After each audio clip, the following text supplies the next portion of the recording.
Petite capsule d'information aujourd'hui sur les groupes sanguins et la compatibilité sanguine. Première information super importante à retenir, c'est que chez l'humain, il y a 8 groupes sanguins différents. Donc, ces groupes sanguins-là sont représentés par une ou des lettres. Il y a 4 combinaisons possibles à la base. Donc, on va avoir les groupes A, on va avoir les groupes B, on va avoir les groupes AB et on va avoir les groupes O. On va voir dans quelques instants qu'est-ce que ces lettres-là représentent, quelle est leur importance, parce qu'elles en ont une. On remarque aussi que chaque groupe sanguin se décline en 2 versions. Il y a une version plus et il y a une version moins. Donc, ces 2 déclinaisons pour chacun des 4 groupes sanguins de base, A, B, AB et O, nous donnent les 8 groupes sanguins différents présents chez l'être humain. La répartition de ces groupes sanguins-là, elle est différente dans les différentes populations mondiales. Ici au Québec, la plupart des gens vont posséder un groupe sanguin positif et le groupe sanguin le plus présent dans la population québécoise, c'est le groupe O+. Alors, pour arriver à déterminer à quel groupe sanguin on appartient, on peut passer différents tests et ce qu'on va vérifier dans le fond, c'est la présence de protéines placées à la surface des globules rouges. Donc, les globules rouges, qui sont ces petites cellules que vous voyez présentement dans l'écran et qui sont, comme on a déjà vu, hein, en forme de beigne non trouée, donc biconcave, concave des 2 côtés. Et ce qu'on va observer, c'est la présence d'une protéine à la surface une ou des protéines présentes à la surface des globules rouges qui s'appellent des agglutinogènes. Chez l'humain, il existe seulement 3 types d'agglutinogènes et les différentes combinaisons vont permettre de former les 8 groupes sanguins que l'on connaît. Ces 3 agglutinogènes sont représentés par soit des lettres, donc on pourrait avoir l'agglutinogène A, on pourrait avoir l'agglutinogène B et on pourrait avoir aussi l'agglutinogène RH. L'agglutinogène RH, lui, qu'est-ce qu'il représente? Il va représenter le signe positif s'il est présent. Donc, si j'ai un groupe sanguin plus, comme A+, ça veut dire que à la surface de mon globule rouge, j'aurai l'agglutinogène RH pour donner le plus et j'aurai l'agglutinogène A pour donner le groupe A. Donc, si on regarde nos différents globules et qu'on identifie nos différents groupes sanguins. Donc, disons que j'ai un groupe A+ ici, un groupe A- ici, B+, B-, AB+, AB-, O+, et O-. Donc, ça, ce sont mes 8 possibilités de groupes sanguins. Qu'est-ce qui va se passer? Bien, ce qui va se passer, c'est qu'à la surface de mes différents globules rouges, dépendamment de mon groupe sanguin, qui est déterminé génétiquement par les gènes que m'auront transmis mon papa et ma maman, eh bien, je vais avoir différentes combinaisons. Alors, si j'ai le groupe A+, ça veut dire qu'à ma surface, j'aurai des petites antennes A. Je vais en placer quelques-unes. Oups. Excusez-moi. Et j'aurai des petites antennes RH.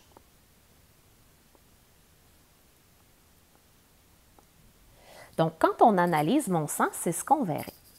Si je suis du groupe sanguin A-, qu'est-ce que je vais avoir comme antenne à la surface? Je dis antennes, mais ce sont des petites protéines, mais ça ressemble vraiment à des petites antennes qui dépassent de mon globule rouge quand on observe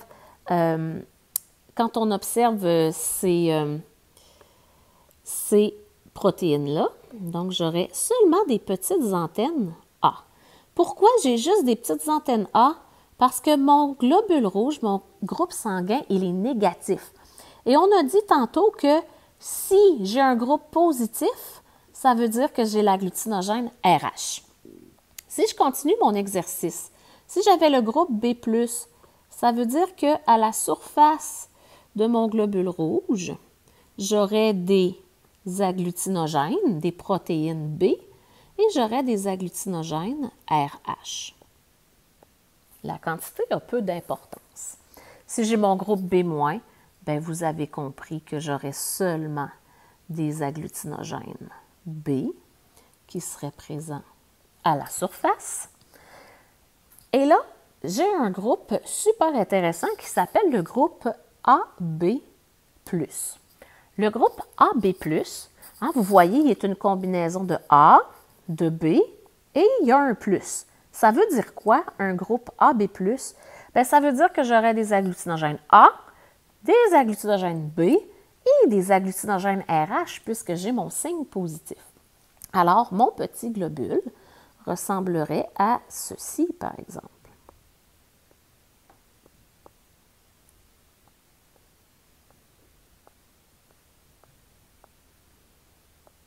Voilà.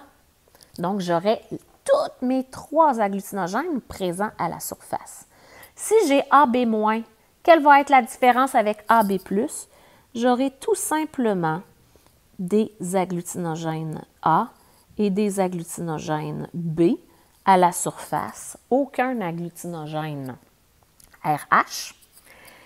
Et finalement, mon groupe O, qu'on soit O+ ou O-, alors mon groupe O, qu'est-ce qui se passe avec lui? Le groupe O, le O dans son appellation signifie 0. Donc, aucun. Aucun quoi? Aucun A et aucun B.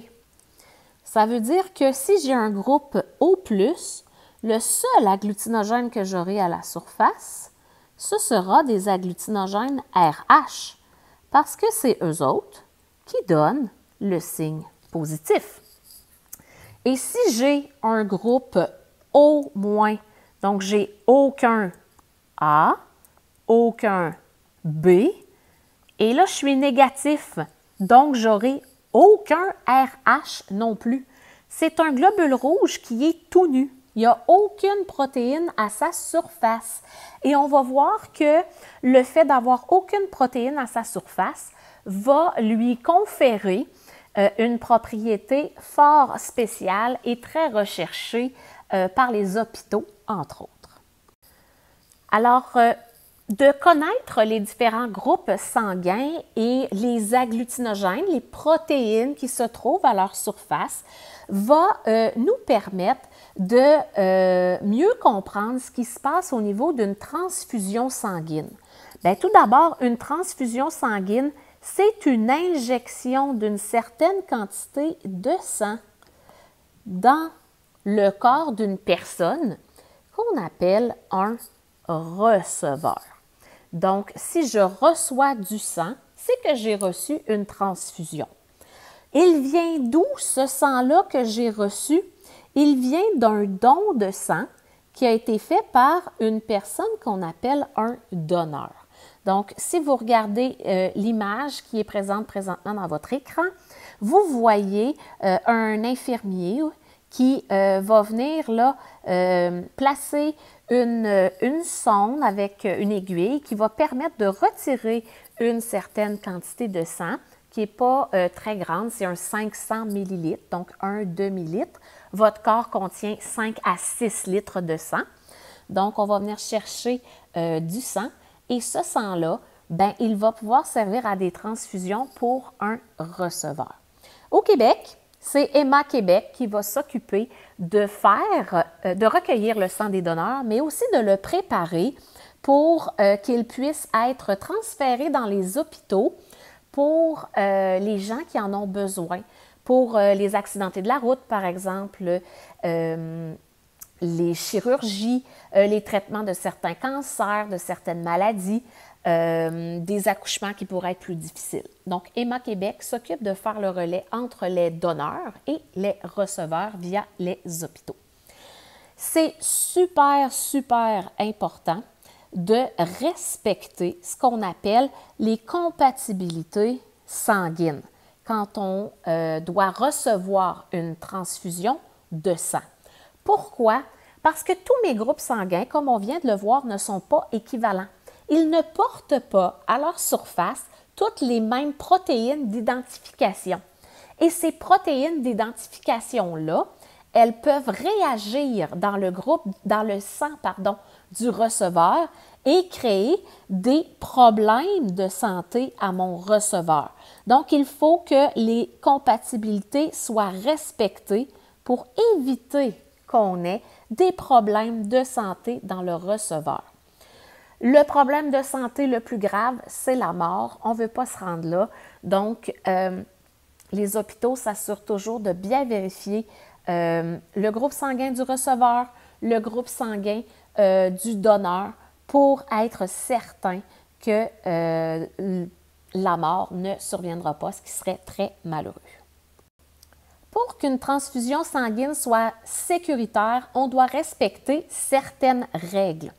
Règle numéro 1 à respecter, et c'est la plus importante, c'est que les globules rouges du donneur ne portent pas à leur surface des agglutinogènes qui ne se trouvent pas sur les globules rouges des receveurs. Qu'est-ce que ça veut dire? Ça veut dire que si je suis du groupe sanguin, par exemple, A+, à la surface de mes globules rouges, j'aurai des agglutinogènes A et des agglutinogènes RH. Est-ce que je pourrais donner du sang à quelqu'un qui serait du groupe B+? Non, c'est impossible. Pourquoi? Parce que moi, en tant que donneur, j'ai des agglutinogènes A. Mon receveur, le groupe B+, lui, il n'y en a pas des agglutinogènes A à la surface de ces globules rouges. Il n'y a pas ces protéines A. Donc, si je transfusais du sang A+ à un receveur B+, la mort arriverait. Donc, ça créerait des caillots de sang à l'intérieur des vaisseaux sanguins du receveur et à ce moment-là, le sang ne pourrait plus circuler, ce qui entraînerait la mort. Donc, je m'assure toujours que les globules de mon donneur ont les mêmes agglutinogènes que les globules de mon receveur. Une autre règle qu'on peut respecter et qui est simple à suivre, c'est qu'un donneur et... Oups, pardon, c'est pas ça que je voulais faire partout, je n'ai pas utilisé le bon crayon. Donc, un donneur et un receveur qui ont le même groupe sanguin, ça fonctionne toujours. On est certain qu'il n'y aura pas de problème. D'ailleurs, c'est ce que les hôpitaux vont privilégier lors d'une transfusion sanguine. Donneur et receveur avec le même groupe sanguin. Ensuite de ça, j'ai deux groupes sanguins un peu spéciaux. J'ai le groupe sanguin O+, qu'on va appeler un donneur universel. Pourquoi on l'appelle un donneur universel? Si tu te rappelles tout à l'heure, hein, ton globule rouge qui était O négatif, il était tout nu. Il n'y avait absolument rien à sa surface comme agglutinogène. Qu'est-ce que ça fait, ça? Bien, ça fait en sorte que je peux le donner à tout le monde parce qu'il n'y a pas de protéines à sa surface. Donc, il ne réagira jamais dans le corps du receveur. Le receveur va toujours être content de l'avoir. Et j'ai un deuxième groupe qui est intéressant, c'est le groupe AB+. Donc, le groupe AB+, qu'est-ce qu'il a de spécial? Bien, si je suis un receveur de transfusion sanguine et que je fais partie du groupe AB+, on m'appelle un receveur universel. Pourquoi? Parce que mon globule rouge, si tu t'en rappelles tout à l'heure, du groupe AB+, il a à sa surface des A, des B et des RH. Donc, il possède à sa surface les 3 types d'agglutinogènes possibles. Ça veut dire que peu importe qui est le donneur, il aura toujours à sa surface les agglutinogènes que moi je possède sur mes globules rouges. Donc, ça va toujours fonctionner. Il n'y aura pas de problème de santé qui va être créé par un donneur qui donnerait à un groupe AB+. Donc, on l'appelle le receveur universel, le groupe AB+. Quand on reçoit du sang, on peut recevoir moins d'agglutinogènes que ceux qu'on possède sur nos propres globules rouges. Donc, par exemple, quelqu'un qui serait du groupe, par exemple, A+, il pourrait donner au groupe AB+. Pourquoi? Parce que mon groupe A+, il a des agglutinogènes A et il a des agglutinogènes B à sa surface. Même si mon receveur ne reçoit pas l'agglutinogène B dans le don de sang, dans la transfusion sanguine, eh bien, ce n'est pas problématique parce que le corps va s'adapter à cette réalité de transfusion. Finalement, on peut résumer les différentes règles de transfusion sanguine, les règles de compatibilité sanguine, avec le tableau que vous voyez présentement à l'écran. Donc, comment ça fonctionne? Alors, j'ai le haut de mon tableau ici qui me montre mes donneurs de sang. Puis, sur le côté gauche, on voit les receveurs de sang. Alors, si je suis du groupe B+, et que je suis un donneur, à qui est-ce que je peux donner? Bien, je pourrais donner à AB+, si je reviens voir ici, et je pourrais donner ici à B+. Donc, quand il y a une petite goutte de sang dans la jonction entre le donneur et le receveur, on voit que la compatibilité sanguine elle est respectée et le don peut avoir lieu. Regarde bien ici, receveur AB+, vois-tu, il peut recevoir de tous les donneurs. C'est ce qu'on a mentionné il y a quelques instants. Si tu regardes ici les donneurs, regarde le O-. Le O-, il peut donner à tous les receveurs. Donc, O-, c'est un donneur universel. AB+, c'est un receveur universel. J'espère que tu as appris des informations pertinentes concernant les groupes sanguins et la compatibilité sanguine avec cette capsule vidéo.